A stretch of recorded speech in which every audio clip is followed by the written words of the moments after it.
Salcombe, on pense tout de suite aux plages, à une petite ville côtière anglaise bien tranquille. Et pourtant, sous cette surface si calme se cache un passé médiéval, dramatique même, une histoire qui a été presque complètement effacée. C'est ce secret qu'on va essayer de percer ensemble.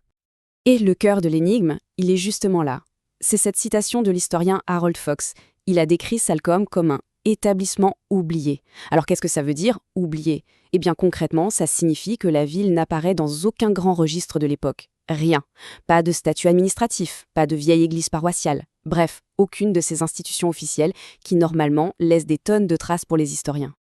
Et c'est là que ça devient vraiment fascinant. Parce que si Salcombe était si insignifiante, si oubliée, alors pourquoi est-ce qu'une armée étrangère, des Bretons et des Normands, se donnerait la peine de venir l'attaquer en 1403?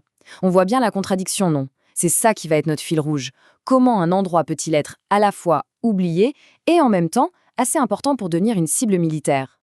Bon, pour commencer à résoudre ce mystère, il faut d'abord s'attaquer à une énigme dans l'énigme. Un nom. Un simple nom de lieu, un peu déroutant, qu'on retrouve partout dans les archives médiévales. Et c'est ce nom qui détient la clé de l'identité secrète de Salcombe. Alors regardons cette carte. On est dans ce qu'on appelle l'estuaire de Kingsbridge. Et c'est ici que la piste se brouille complètement. Pourquoi? Parce que les documents de l'époque, ils parlent tout le temps, mais vraiment tout le temps, des navires de Portlemouth. Par contre, des navires de Salcombe, quasiment jamais. Donc la question est simple. Mais où était donc ce fameux port de Portlemouth? Évidemment, les historiens se sont penchés sur la question pendant des années. Et en gros, il y a 3 grandes théories qui sont sorties du lot. La première, c'est que Portlemouth était en fait East Portlemouth, un tout petit village sur la rive est. La deuxième hypothèse, c'est que c'était West Portlemouth, un manoir un peu plus riche, du même côté que Salcombe. Et puis il y a la troisième idée, qui est un peu différente.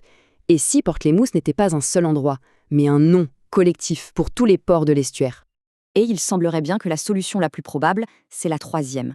Portlemouth n'était pas un lieu précis. C'était une sorte de convention administrative.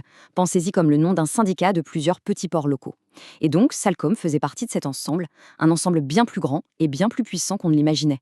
Le port oublié n'était pas oublié du tout, il était juste caché à la vue de tous, sous un autre nom.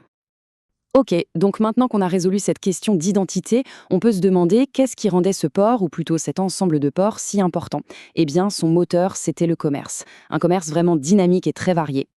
Et attention, on est très loin de l'image du petit village de pêcheurs.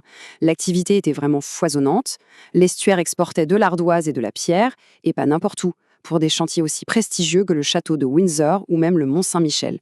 Bien sûr, il y avait le poisson, la laine des domaines de l'abbaye voisine, mais surtout, c'était une plaque tournante majeure pour le commerce de l'étain.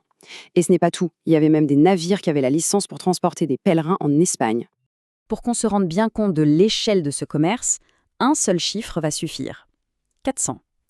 C'est le nombre de blocs d'étain dont l'exportation a été autorisée depuis Salcombe, en une seule année, 1493. 400, c'est un volume énorme qui nous montre bien l'immense richesse qui passait par ce port. Et ce boom économique, il ne sort pas de nulle part. Il repose en grande partie sur une innovation technologique de l'époque, le carvel. C'est un nouveau type de navire, avec une coque construite sur une charpente. Beaucoup plus robuste, il a littéralement révolutionné le transport maritime au XVe siècle. Et bien sûr, les marins de Salcombe l'ont tout de suite adopté.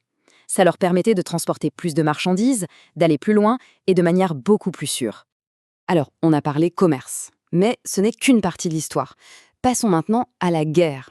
Parce que les navires de Portlemouth, ils ne servaient pas qu'à transporter des marchandises. Non, ils étaient aussi une pièce absolument essentielle de la puissance militaire anglaise. Pendant tout le XIVe siècle, il faut imaginer que l'estuaire était presque constamment sur le pied de guerre. Les rois d'Angleterre n'ont pas arrêté de faire appel à eux. Édouard Ier en 1302 pour l'Écosse, Édouard II en 1326 pour repousser une invasion, Édouard III pour la guerre en Bretagne, puis pour la grande campagne de Crécy. À chaque fois, les navires de Portlemouth devaient répondre présent. Prenons l'exemple de la fameuse campagne de Calais en 1346. Ce graphique le montre bien. Portsmouth a fourni 5 navires. Alors oui, c'est moins que ses voisins géants, Plymouth avec 26 navires et Dartmouth avec 31. Mais quand même, fournir 5 navires de guerre, ça prouve que ce port n'était pas un petit joueur. C'était un acteur reconnu et vraiment utile sur la scène navale anglaise. Mais attention, servir le roi, ça comportait d'énormes risques. Et tout le monde n'avait pas l'âme d'un héros. Il y a cette petite histoire qui le montre bien. En 1342, deux capitaines de Portsmouth, Adam Norreys et Richard Hayward, ont tout simplement déserté avec leurs navires, en pleine guerre, laissant le roi dans une situation très délicate en France. Évidemment, un ordre d'arrestation a été lancé contre eux. C'est un rappel assez brutal des enjeux de l'époque. La désobéissance pouvait coûter très très cher. Et tout ça, tout ce contexte de richesse et d'importance stratégique, ça nous ramène exactement à notre point de départ. Au point culminant de cette histoire, ce fameux et spectaculaire raid de 1403. Celui qui, au fond, a déclenché toute cette enquête. On a la chance d'avoir un témoignage de l'époque, celui d'un chroniqueur nommé Jehan de Wavrin. Et voilà ce qu'il écrit. Il raconte que les envahisseurs ont d'abord ravagé Plymouth par le fer et par le feu, et qu'ensuite ils se sont dirigés vers une petite île appelée Salmu. C'est un témoignage direct, brut, qui nous plonge vraiment au cœur de l'action. Sauf que c'est là qu'on tombe sur un dernier mystère. Et c'est peut-être le plus grand de tous. Le chroniqueur, Wavrin, parle d'une île défendue par un château fort. Le problème, c'est que l'archéologie moderne est formelle. On n'a jamais trouvé la moindre trace d'un château médiéval à Salcombe. Le fort qu'on peut voir aujourd'hui, il a été construit bien plus tard.